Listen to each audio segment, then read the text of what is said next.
Hello there everyone and welcome back. It's time to play off against orcs once again, and this time we're facing off against the Evil Suns, which is alas not going to be the traditional type orc fleet this time around, despite the fact that my Blood Axe matchup the other episode was the Mega Cannon fleet.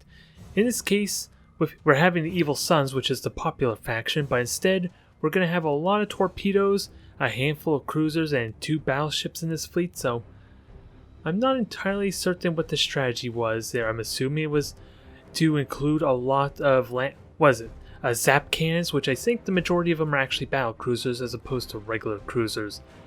I never did think to check all the ships there individually to really know off the top of my head.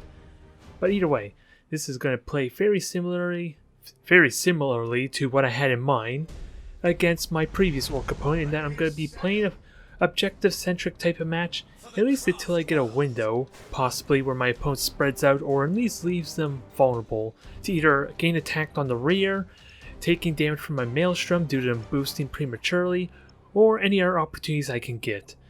But until then, I'm going to have easy access to these 3 objectives. There's not much for the strategy. I've pretty much gone through this well before even the Season 3 start up on how to be evasive and just evade orcs a lot of the time. Hell, yeah, handful of my streams, I remember the Drukari match where I faced off against orcs and just danced around them until I got some convenient rear shots on them to try and cripple off their fleet bit by bit.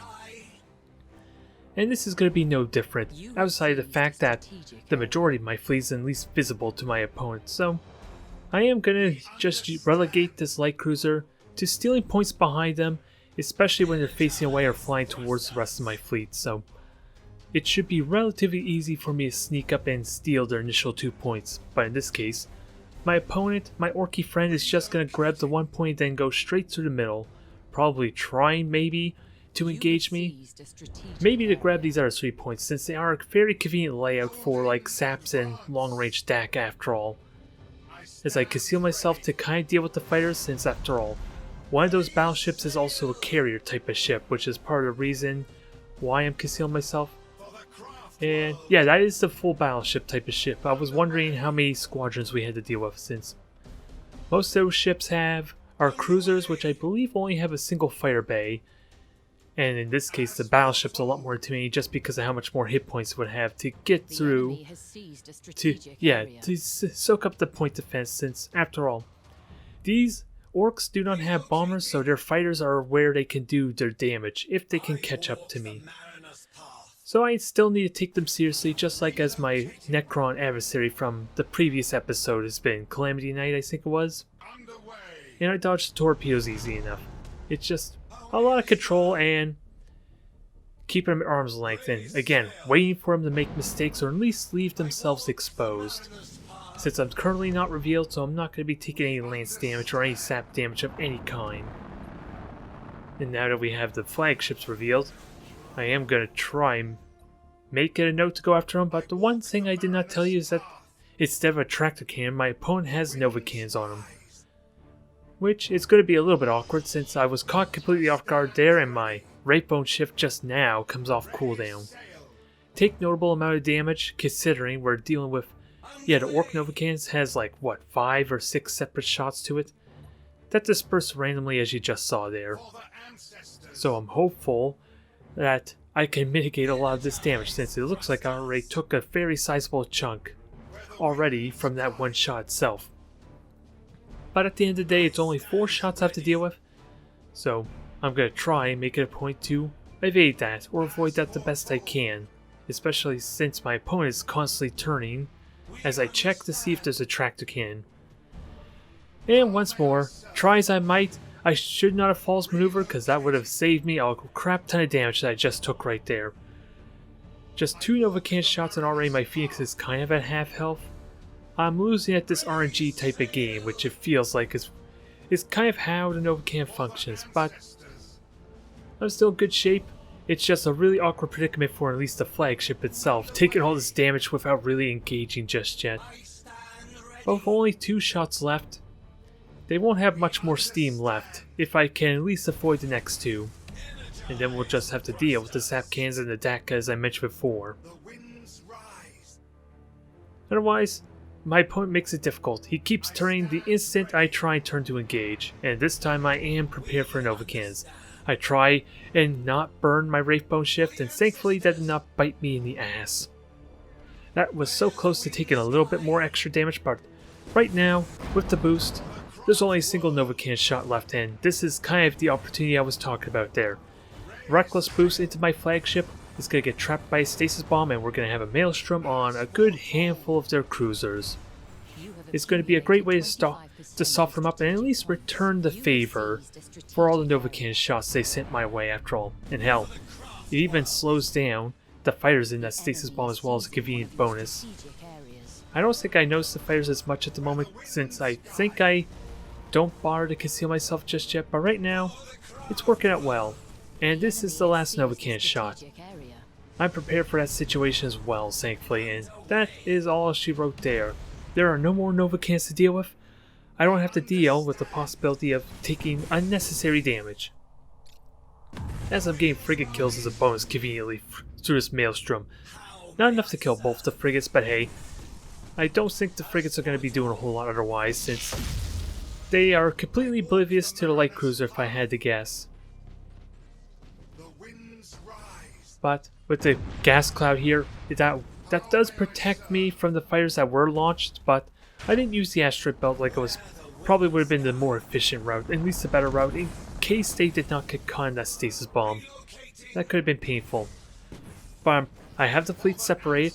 I'm trying to look for windows to do said damage, which I do a torpedo run with this cruiser. At least I make preparations for it. There we go. Now we're going to get to see the fruits of my labor. Already, so 3 fires on the ship. It's mutinied, its deck's gone I believe too, so it is out of the fight, especially with the flagship nowhere nearby to kind of negate this effect.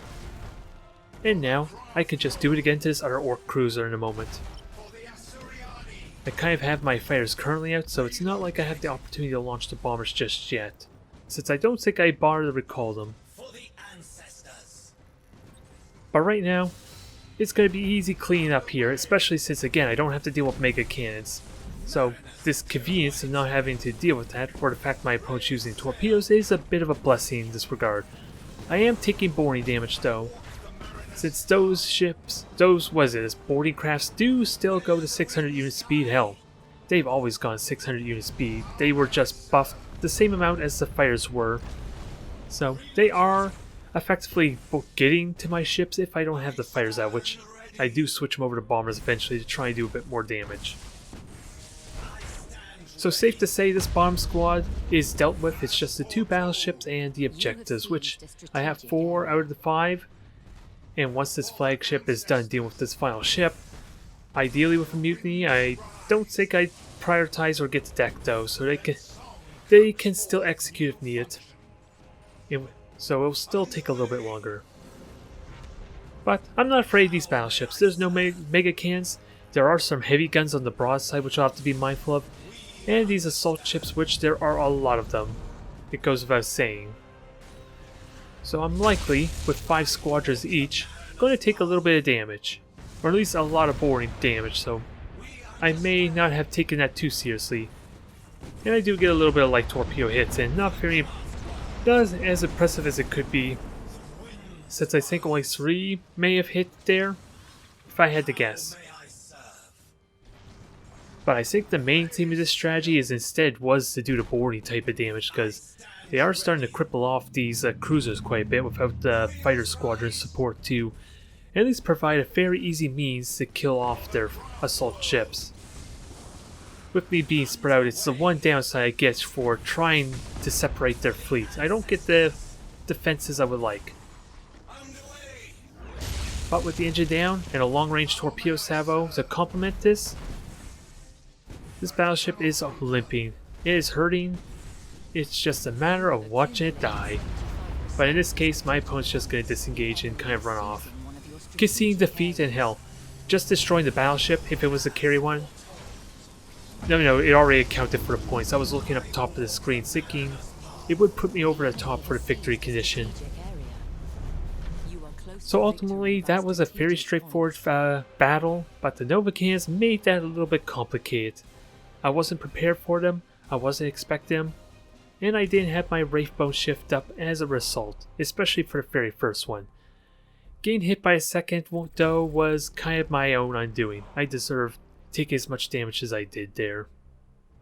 Okay, so for match number 2, we're face off against the Imperial Navy yet again, and this time around, it's going to be, 3 Retributions and, an Exorcist, the Carrier Grand Cruiser? I'm pretty certain it's called an Exorcist, off the top of my head. I'm trying to remember, because I used the damn Grand Cruiser, so you think I would actually remember its name.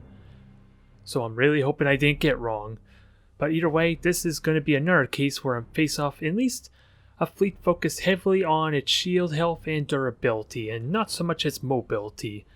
And as I hinted at before about the fact, the Fort Oberon type of fleet that Terra was utilizing, this is technically a lot more lance shots, but thankfully I don't really have to worry about Disruption Overcharge, but with the convenience of those lances always technically hitting me, I am going to suffer from a little bit of attrition if I can't get some damage to stick, especially early on, as I'm going to have my work cut out for me otherwise. And they're all placed over on the top left as we see. The Exorcist is the ship in back, and already I'm assuming they're all battleships right off the top of my head. At least that's the assumption I'm going with. The Exorcist with its 4 launch bays kind of makes up the same kind of points, I think, as the battleships, for there are going to be no frigates that at least I'm aware of. I don't recall there's seeing any frigates, let alone being detected by them. So I'm going with the wild assumption that there may not have been. I'm honestly trying to remember. But like with Orks there, as we just seen, and just the raw hit point pool we're gonna have to get through, I'm going to try and play this objective base and look for windows and opportunities.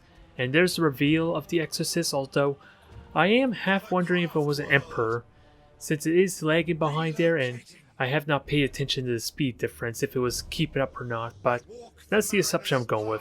I already figured they were all battleships. Oh, that answers my question now. Alright, I can't for the life of me remember why I forgot the frigate. Maybe it's because it dies really damn soon, that might be why, since I'm making a play to go after it immediately, since it's probably the only thing that can be a bit of an annoyance when I'm trying to circle around and grab these objectives. Not so much for a scanner pulse, but just since I can't plan for where it might be outside this current situation where I see it right now. Otherwise, scanner pulse is enabled, which won't mean a whole lot, and again, another case of my opponent not holding fire, thinking they're safe. Well, now I know why I completely forgot about this frigate. It immediately dies. Well, that was short-lived, wasn't it? And I used this light cruiser to reveal, plan, and ideally start flanking and being annoying, maybe slow down their advance trying to grab these points. Since keep in mind, the battleships have incredibly fast capture speed, and with their 160 unit speed, like all the other Imperial Navy ships, I'm not going to be able to outpace them in grabbing objectives, especially if my opponent decides to dedicate to grabbing 3 on the bottom really quickly. My opponent could technically do that. It just leaves the possibility for them to be separated, which is kind of what I want if I'm going to engage at all, which is what's going to happen here with this Exorcist as you see right now. I see the silhouette, it is a Grand Cruiser, so it has slightly less hit points as a result, but still. We deny the potential bombers, the fighters, or whatever was just launched there, and again, they're separated. And we're about to get a full salvo off with a slight stagger, which is going to be somewhat convenient for keeping his shields down with the spear crystal lenses. So this is going to be brutal, it's just a matter on how brutal it actually will be. Since, without a doubt, I'm going to do a ridiculous amount of damage, it goes without saying. And the Retributions, try they might, are going to turn to engage. I lost the deck there. Alright, I was wondering what critical hit I just took at that point. But it is going to evade. They just boost on out, and in all honesty, the Grand Cruiser is just going to relegate itself to grabbing all the sovereign points, while the battleships deal with the fleet that is presented before them there. So we have 9 lance turrets, where I'm letting them get a little more hits than I'm comfortable with the hull field dropping down. A little bit of a mistake that, it goes without saying, I do not want to have happen on a regular basis, just because of the additional damage on top of the increased risk of taking a critical hit because of those shots. 25% of strategic points. But I got my work cut out for me still. The Grand Cruisers, even though it's the only one that's grabbing the objectives, is still going to grab them incredibly quickly. And it's easily going to be able to outpace my fleet if I were to turn to try and steal points in return, so I'm going to try and look for a window here. The Stasis Bomb is conveniently going to separate the two halves of the battleships, and I'm going to go for a bit of a torpedo run here. I think one of them did lag out though. For the first one is going to connect, if only lightly, due to the boost that they're going to do, and the second one I think there was latency, for I think I was too close ultimately and didn't do any damage. Which sadly I didn't do the damage necessary because of that. So my cruiser is getting mutilated in a hurry because of that. I should have done a complete 180 turn as opposed to turning sideways. Which is the big mistake there if I were to be honest. Since even though I leave my broadside far, if I were to be on the broadside, sure I'd take the macro cannon hits, but it would not have been nearly as painful as that hit right there. So I'm going to train eye for an eye really quickly here and get this thing killed now. It is one ship so far. I fade the torpedoes at the other one, and I'm trying frantically not to get myself killed, especially with this crippled cruiser. Since this firepower is sorely going to be needed if I can't get the generator critical hits I want.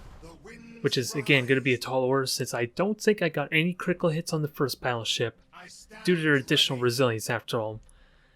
Since if I'm remembering correctly, with the ratio reduction or the critical hit resistance, I think it's 0.2 of what it normally would be.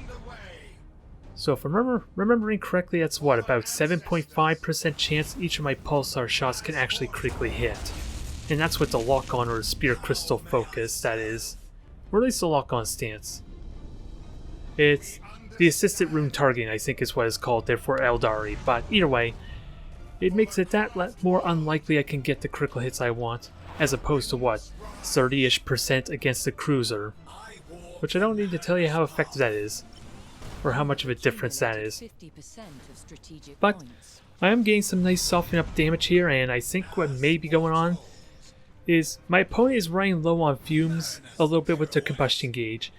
It's impossible to really tell if that's true or not, but I got a good amount of damage in, at least on the flagship.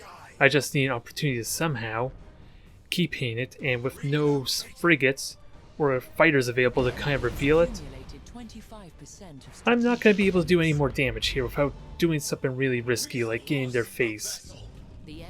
And with one of my cruisers gone, that's going to make it a little more difficult as this drags out, due to, again, the battleships having 800 hit points to kind of get through. But I am going to try and at the very least neutralize these points that my opponent grabbed.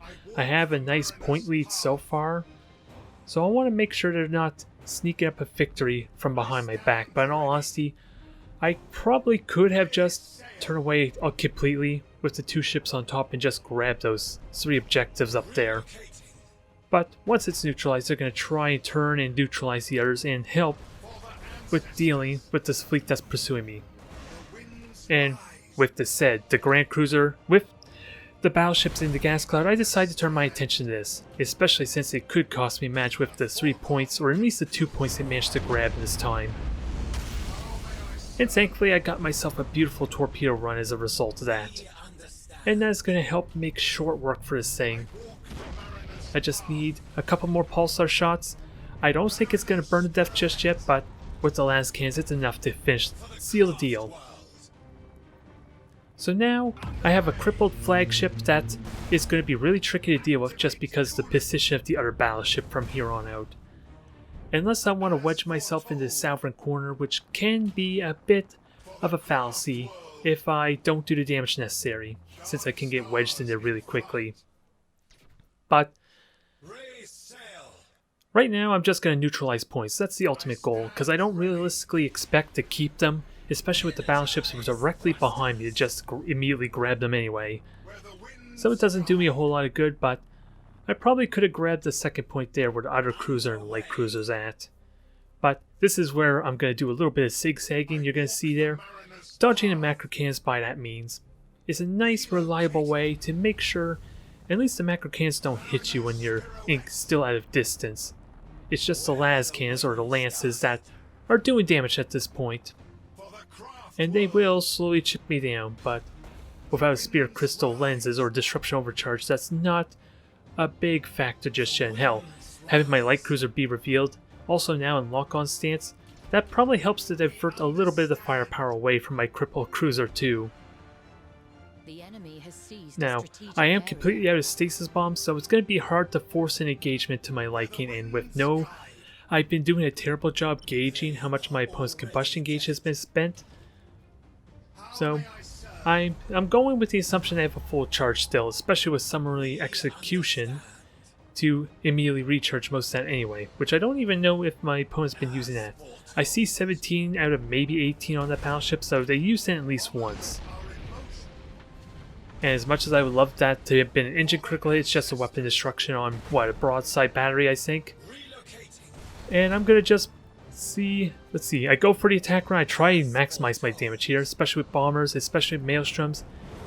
And I'm just gonna stop it right here and let you know, my opponent's probably just gonna rage quit here. At least what's gonna happen is I'm gonna go straight to the main menu.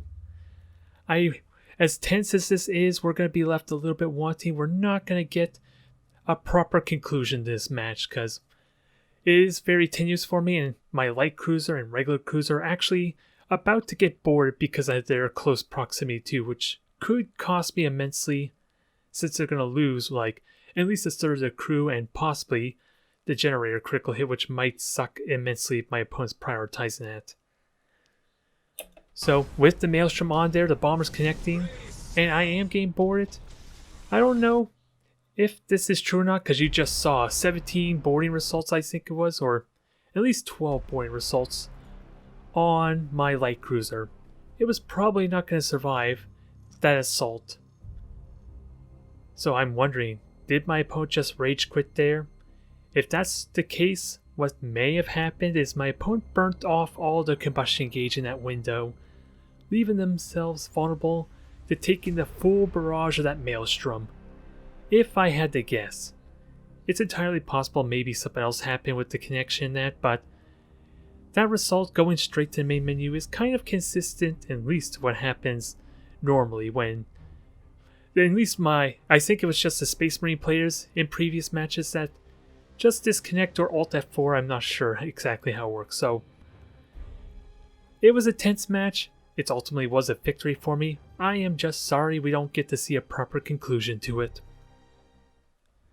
Now, the third match of the video, we're going to be face off against Terror and Adeptus Mechanicus. And I'm actually excited to watch this match since my opponent Terror is going to be utilizing Disruption Overcharge for this. So, this is going to be an important factor, important learning experience for me even, to see just how impactful the upgrade can be against me, since after all, I believe it's kind of designed primarily to help deal with the Eldari type of fleets in general, and it can really murder the regeneration attempts of Necrons quite well, since they don't really have the most convenient way of disengaging outside their mass recall, I suppose, if they want to regenerate their health. Throughout that entire fight, they can't really regenerate. It is kind of what that does there. And of course, it helps pause the shield regeneration when they have to face off against Chaos, Imperial Navy, Tau, or anything else that relies on shields in all honesty too. So this is going to be impactful for me to watch and try and figure out just how much it can get away with. Since Terror is going to be utilizing, 5 cruisers, I believe they're all tyrants as well, and a couple of frigates, which is going to be a nice treat. Since Adeptus Mechanicus, in my personal experience, have been nothing but going top heavy and almost having no frigates or at least a single frigate. The only downside of Terror's play is we get to see where they all are exactly, especially with no mission disappear, but even then, if I paid attention and listened for them, I could get a vague direction on where they are as well, and can kind of do the exact same movement I'm about to do here now, which is to dive bomb them immensely, try and kill off as many of them as I can.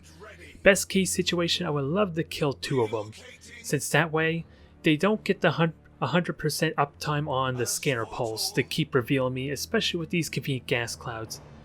And one thing I failed to mention, especially in the deployment screen, is that I chose to go with the beacon because of the layout, the positioning of these gas clouds. They are kind of perfectly situated to cover all 3 of these objectives, or hell, even 4 objectives potentially. And when you factor in Nova cannons, that is too much of a burden for me when I normally would like to try and use the objectives as a way to force them out of their turtley gas cloud spot. In this case, it's a fairly unrealistic situation for me to do, so I swap out, the stasis bomb I think, for the beacon to help in that matter. And here's the result of fruits of my labor. We reveal all 3 frigates. I wasn't really turned in the best position because of course my Terror decided to leave the objective, and I kind of assumed he was flying away as opposed to towards.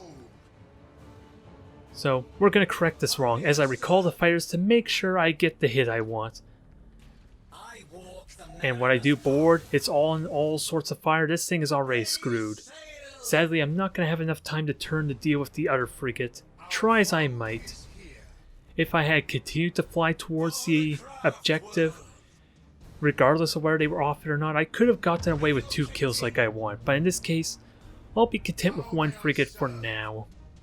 And if I can spot the others later on, maybe I'll see about sniping them, since that will help at least allow for the possibility to use the gas clouds again to kind of help minimize damage, since again, we are getting hit by Disruption Overcharge, and if my hull field gets taken down too much, I'm going to have to conceal myself or at least protect my ships in some form to at least make sure they can recharge safely.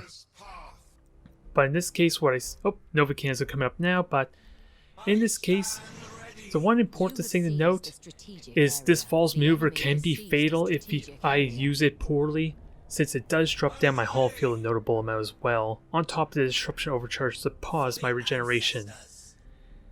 And this is where the Nova cannons are kind of helping a little bit, even if they aren't going to connect. But what I was going to say before Nova cannons is that the rate of fire on the lances I think are actually 12 seconds. So there is a very tiny window, if all the lances fire at once, that I can recharge some of the hull field back up. And conveniently I'm out of range too, so that helps a little bit with recharging. Never mind the fact, if you pay attention, there is this celestial body too, debris field, that helps, maybe if I utilize it properly, to soak a little bit of lance fire as well. But right now, yeah, I'm weathering the lances really damn well, and the lances or the macro cannons are not too terrifying just yet. I am just mindful of the fact that if I stay at this distance here, especially with the 3 points I currently have, I'm probably going to take very notable damage, especially with this interesting placement of the Nova Cannon shots, or more correctly the Eye of the Omni Signs and not really Nova Cannons. This is a complete area of denial that we're seeing here right now, and it's actually an effective strategy to keep me at range, since my generator is actually taken down, which is a really bad situation, it goes without saying, since I'm not going to have a proper window to regenerate those until it stops getting hit. Hell, I think it's even still currently damaged. I wasn't paying attention if I repaired that or not. Oh, it's coming back online. It's just a Disruption Overcharge, as I was hinting at. But we're getting some hits in. We permanently destroyed 1 Nova Cannon, which is kind of a big deal. At least a little bit, for at least keeping me from dancing and allows me to focus my efforts on what I do best with this fleet. Murdering cruisers in indiscriminate fashion. And with the morale already being crippled with the deck, this thing is not long for this world. It's just a matter of, do I want to kill it now or just let it fly off?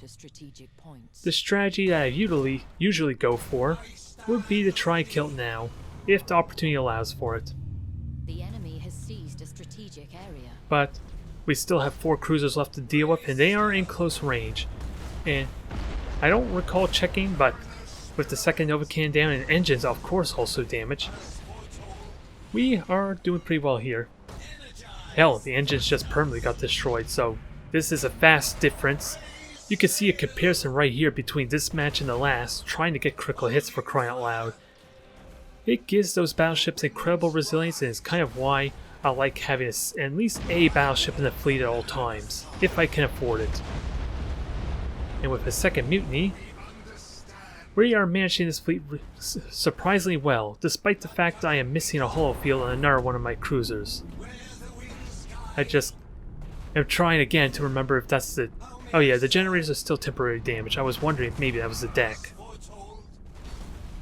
So far, the Disruption Overcharge hasn't been too terrible, surprisingly enough. It's just an awkward situation when my generators do go down, that they're never going to regenerate even if I repair them, especially if the macro cannons start connecting at this kind of range that we're at now. Now I don't think the cruiser makes it since my Wraithbone shift is still on cooldown, so we do eventually lose the ship. And I was trying maybe for a torpedo run there, I honestly can't remember. Hard to say because I wasn't actually looking to cooldowns, it's part of my excuse for this, but with the engine's temporary damage, I'm going to try for it here. The debris just made it a little bit difficult to do that earlier. So, I want to say we got ourselves a nice solid victory here, against the Disruption Overcharge no less. I didn't have to deal with a Kulex's assassin, which is another thing I was really interested in, since I was going with the Asuryani Shrine a lot of times to help counteract the morale damage that would cause on me, denying me mutinies, especially against Space Marines, where they want to kill off my crew as quickly and efficiently as possible, but in this case, I didn't really have to worry about it so much.